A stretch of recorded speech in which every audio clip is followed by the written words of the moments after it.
Hi, I'm Mary Mammoliti, and today we've stepped out of the kitchen and into the great outdoors because we're barbecuing burgers. Can you feel my excitement? I love the sizzle of butter melting in a pan, the smell of cinnamon while I'm baking. I need to touch food while it's cooking and, of course, taste it, even if I can't see it very well. To me, cooking should be fun. That's why I've invited chefs from across Canada who feel the same way I do to cook with me, virtually. Welcome to Dish with Mary. Right now, I'm standing in the backyard of the man known as the Godfather of the Grill, Chef Ted Reeder. Ted is an award-winning chef, author, food entertainer, product developer, and professor. He's also owner and executive chef of the Joint BBQ at the El Dorado Golf Club in Whitby, Ontario. Thank you for having us. My pleasure. Welcome to Casa Barbecue. You ready to turn on some fire? Absolutely. I can't think of a more qualified person to show us how to make a barbecued burger. Mary, when you came to me and you said you wanted to learn how to barbecue, Yeah. I was pretty thrilled. But then you told me that you were legally blind, and I thought to myself, okay, this is going to be a challenge, and we need to be safe. So behind us here, we have a gas grill. It's very, very easy to work. You turn them on, you can adjust your temperature, and it's very convenient. For a safety, I would look at when your grill is open. So if you're right-handed, have the right side as your hot side, and the left side as your cold side, so that it makes your life a little bit safer. So that when you start to cook, you don't need to be cooking on high, but through sound, you'll be able to hear sizzle. You'll also be able to hear a flare-up because there'll be a little bit more of a noise to it when the fat hits the grill sear plates. And so safety is everything. Next. But you wanted to go the hardest method of cooking is right to charcoal. Yes. Which is also the most dangerous. So we have to be cautious. Okay. There's a number of different ways to light charcoal.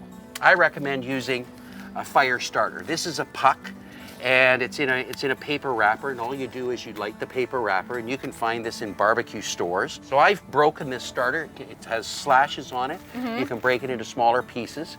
And I've set my charcoal grill up to have the charcoal on the right-hand side. Same thing. And the cold zone on the left-hand side. And the way I know which is there's a handle in the middle of this charcoal grill. So that's my center. Okay, and I've got a cool tip to find that center and that handle. Use your tongs. Use the tongs? So the tongs is like an extension of your arm. There you go. It, and you'd know where it is. Exactly. Let's light the fire starters. And I'll just take my lighter and I'll pull out. And we'll just get the paper going underneath. And then you tuck it back in and it ignites and you put the charcoal over top. But how do you know when the coals are done? Right. Can you smell them right now? Yeah, you can definitely smell that charcoal. When your charcoal's ready to cook on, there should be no aroma. Oh, I Should be didn't know that. Clean. So you wait till it goes. And it takes sometimes 20, 30 minutes to get your charcoal ready. All right? Now we can make burgers. Look how happy I am. We're using charcoal. Okay, charcoal burgers. Oh my God, I'm so excited. All right. Now we've got ground meat. We're gonna work with some ground meat. We're gonna take some gloves. Okay. All right? Important thing, I'm fussy. Well, burgers are my favorite food. Okay. At a grocery store, you get lean, you get extra lean, and you get medium sometimes. But that meat has often got a little bit of water in it.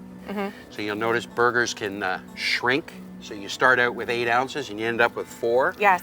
That's because there's other stuff in that meat. So I find a local butcher and you go in there and I say, hey, I need some ground beef. Give me 4 pounds of ground beef, make it a little fatty, and I'll be happy.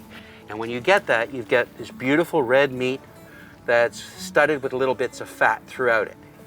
And you don't need to do very much. You don't have to season it. Okay. When there's fat, there's flavor, and it helps bind the burger. So I have an ice cream scoop, and it's about a 4 to 5 ounce ice cream scoop. Could you use a measuring cup? You can use a measuring cup, Like just a quarter as cup, a third cup, whatever. or a full cup. But the other is, grab some meat and make like a baseball in your hand. If you cup the burger in your hands should just come together.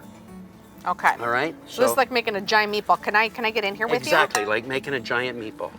Okay, so I'm using the scoop. Yeah, press it down. And you want to press it so that you get the air out of the burger so it helps it stick together. Right. But you don't want to overwork it because when you overwork the burger, you're putting the warmth from your hand into the burger. And the whole thing about a burger is it should come from the fridge, the ground meat. You should make your patties and then you put it back in the fridge and let them rest and stay cold. And when Okay. you go to the grill, burgers come from the fridge to the grill direct. There's no let them come to room temperature. Right. That's not safe. Now, you take this ball you've got and just drop it down onto the cutting board. Just throw it down. Cup your hand, and because that ball's now flat on the bottom, you start to press it out and down Over top. over top. And you want to go to about an inch thickness. And what I love about this is I get to use my hands, so I can really feel where I'm at. So I'm just going to take the knife to remove it from the cutting board, and you'll put it on some parchment paper, and you're going to put them in the fridge. Okay. And we've got some that we've already done. Okay. And they've been in the fridge for an hour, so we just pulled them out. We're going to take 6 burgers. Yes. All right. Then we Okay. take a little bit of olive oil. Just drizzle each patty with about a half a teaspoon of olive oil. Okay. Take your gloved hand and just rub it all around on the burgers, pressing just gently down. You don't need a lot because too much oil will cause more flare-ups on your grill. Right. And then we're going to flip them over, So we're gonna do this on both sides of the both burger. sides of the burger. Okay. So I'm going to take a little bit of salt and pepper and garlic. Season the burger lightly, and now we're ready to take it to the grill. Take your gloves off. You don't want to wear the gloves when you're going over the hot coals. Right. All right, now what we're going to do on this charcoal grill to make life a little bit easier is we're going to do a little bit of an indirect cook. So we're going to put the grill rack in, and I'm going to open this damper on the side of the grate so that if we wanted to refuel, we've got a zone to refuel. I've got So some now fresh I know herbs. why that little side of the grate flips over. Okay. Okay, Learning so much. so now I've got some fresh chives and some fresh tarragon. Okay. I'm going to make a bed. So you're just putting that beside, directly onto the grates. but not over the fire. It's on the cool side. Okay. All right? Because it's going to heat up and it's going to give some flavor. So we're then going to take our burger and we're going to put 3 burgers in here. And we're going to do what's called a reverse sear or an indirect cook on this burger. Temperature on this grill is running at about 300 degrees. Okay. We've got a digital thermometer. Okay. I've set the thermometer for an internal temperature of 145 degrees, which is more like medium to medium well. And I'm going to take the thermometer and I'm going to slide it into the center of one burger. We're going to close the lid. Right now, the internal temperature of the meat is 65 degrees Fahrenheit. And you can get these that are digital that'll come through to your phone as That's well. right. And those I love because the ones that attach to your phone, you can get the little smart app. They can actually use your screen reader, read what's on the screen. You can increase the font, which I love, which I use a lot. This is phenomenal to me. This is a game changer. This is called a chef alarm. Okay. And so it works great, and it's magnetic too, so you can always stick it onto a grill or onto the sidebar, and wherever it is, just leave it out of the way. Nice. We still got 3 burgers to cook, so you ready to hit the gas grill? I am. I'm ready. Okay. It's preheated to about 500 degrees. So we're gonna open it up. All right. Whatever kind of grill it is, stand back, let the hot air come out so you don't scorch your face. Okay. All right, now our burgers. So we're gonna grab this burger. Okay. We seasoned the top side, we didn't season the bottom That's side. right. We're gonna put it on the grill at the back where it's hot. Now, would you put that same bed of herbs on a gas grill? I wouldn't as much. I'd put it over top of the burgers possibly, because underneath the burgers, it's gonna be too much of a direct heat, and then it's gonna burn. Okay. We're gonna take a little bit more olive oil, Okay. Drizzle over top. just spoon it around so that it's there. So season it, a little salt and pepper So right now, your burgers are on the hot side of the grill. on the right. Okay. I'm turning the burners down to medium low. You can cook a burger at high heat, but then you got more chance of having a flare up and a burn. Just Right. go nice and easy. When you're down on the low and you don't have any flare ups, now you can close the lid. Okay. You've controlled the fire. Your temperature's dropping down to about 400 degrees, and that's the zone for making a nice, juicy burger. Leave it alone. Let's wait for 5 minutes there.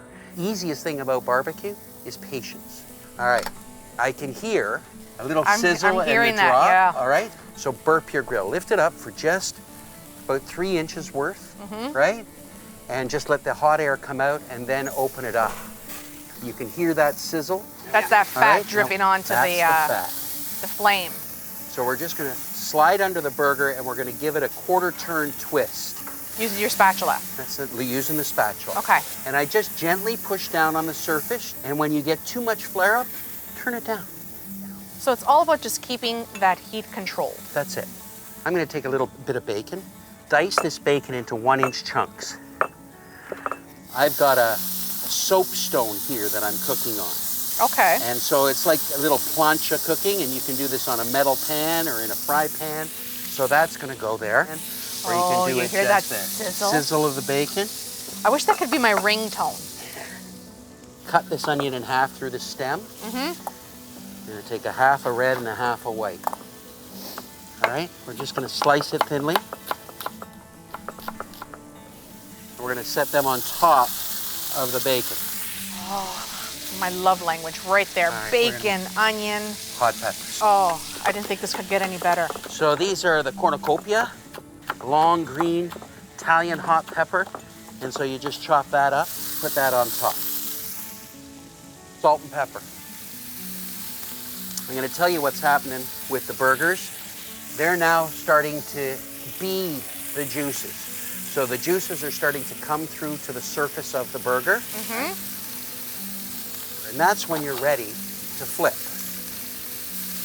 And you're getting those grill marks on the burger. So in here, in this little pot, Worcestershire sauce and hard butter. And you're just gonna warm it up. And that you're gonna baste, drizzle a spoon over top of your burger. Oh, you can't hear my stomach. It is growling right Growling now. for a good burger? Yes. There's your tongs. So now, with the onions and the bacon, you just start to gently roll them over. And just mix everything together. Just mix it all together. So your burgers, I'm moving them up to the front of the grill. Okay. It's a little cooler at the front. And I've turned the heat right down to low. Do you hear that? Yes. Does that mean our burgers are ready on the charcoal? 145 degrees internal. And we're gonna just literally, we're now going to go for the sear. So we're just picking them up from the cold side and then moving them over to the hot side of the grill with our spatula. A little bit of salt and pepper. And then back to the gas grill. And this is a brioche bun. Okay. It's golden, it's got egg, it's beautiful. You can put it direct on the grill, or what I do when I got the family and I got a whole bunch of burgers, I just put it on the top shelf. Okay. I love this. I'm learning so much. We're gonna let the burgers cook a little longer, and when we return, we're gonna sit down with Chef Ted Reeder. Stay tuned for more Dish with Mary. We now return to Dish with Mary. Welcome back. Chef Ted Reeder and I have moved away from the grill, and now we're sitting under what Ted calls the spatula tree. So Ted, you gotta tell me, why is this called the spatula tree? Well, I don't like certain barbecue utensils, and I get all kinds given to me to test and to try. And so it can be a pair of tongs, it could be a spatula, it could be a whisk, it could be something that I just find redundant and I don't want to use. And those that I like, they go into my day-to-day arsenal, and those that I don't like, they get retired to the spatula tree. It is filled back here with barbecues, with grills. How many grills do you own right now? Well, according to my wife, too many. But I would say right now I'm in the mid-70 range. So how many do we have back here in the backyard? Well, right now we're probably anywhere between 50 and 60. And of those, most of them are hardwood and charcoal. There are a couple electric, pellet smokers and vertical box smokers. And then we have a couple of gas grills. They're here, they're out at my restaurant. We've got them all over the place. Every day I think of what I'm cooking, and then I go pick the grill that I'm gonna cook it on, and I adapt the recipe to that grill. I just love to cook with fire. And the harder it is, the more fun I have with it. So how did grilling and smoking become your thing?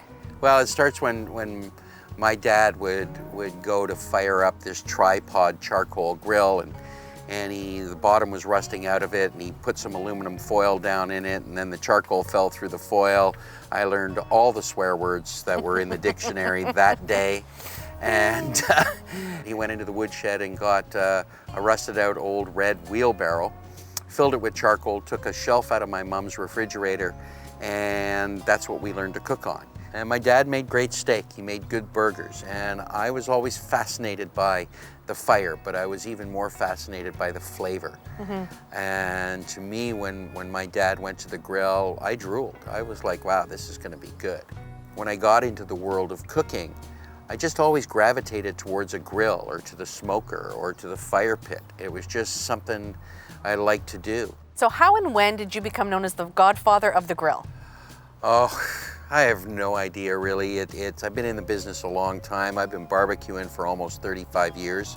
It started out I was called King of the Q. I never really liked that moniker, and then one of my management team called me the Godfather of the Grill, and it kind of grew from there. So what is it about cooking over an open flame that you're so passionate about? Well, I love the challenge. The harder it is to cook, the better I think it tastes. And the more challenging it is, the more satisfying it is.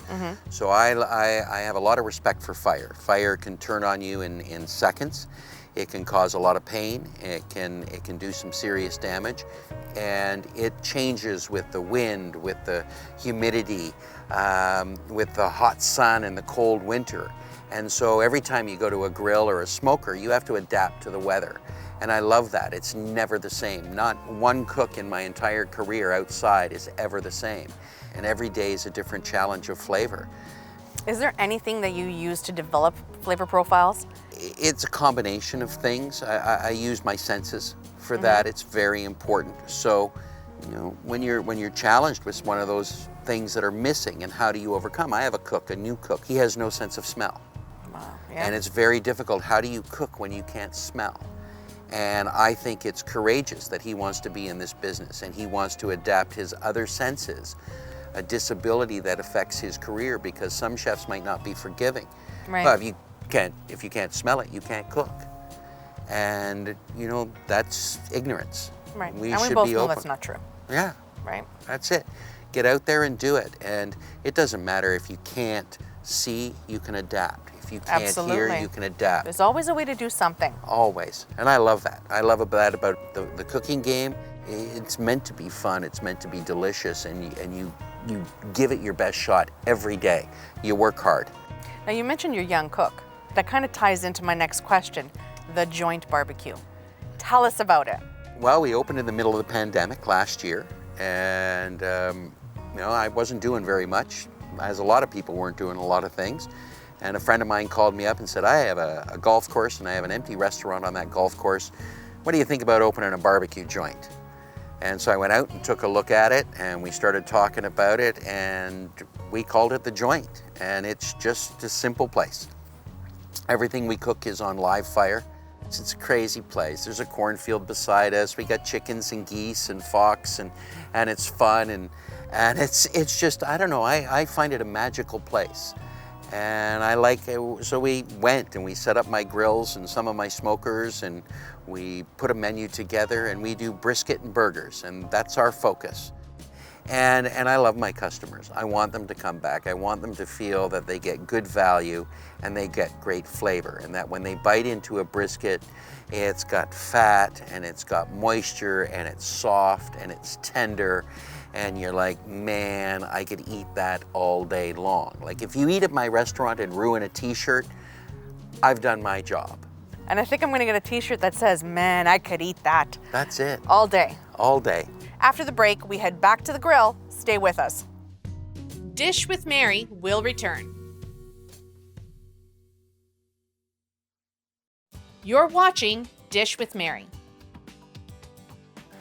We're back with Chef Ted Breeder. Our burgers are just about done. We're gonna get them off the grill and onto the plate.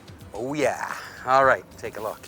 And the greatest thing about the top rack is that you can keep things nice and warm up there while everything else comes together.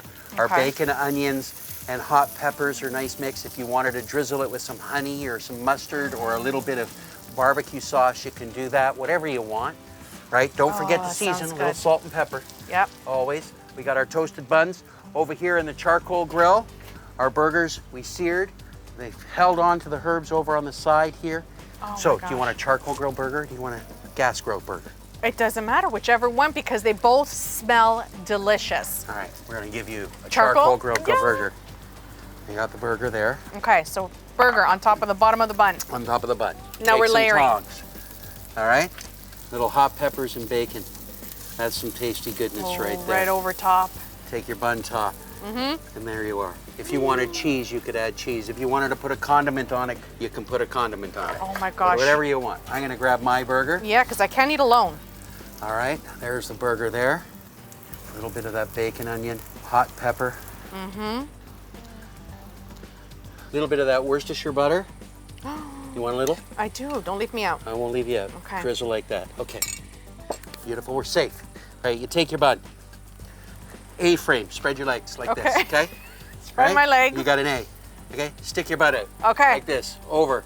Over. All right? Okay, I flip mine upside down. Flip it upside down Okay. and take a bite.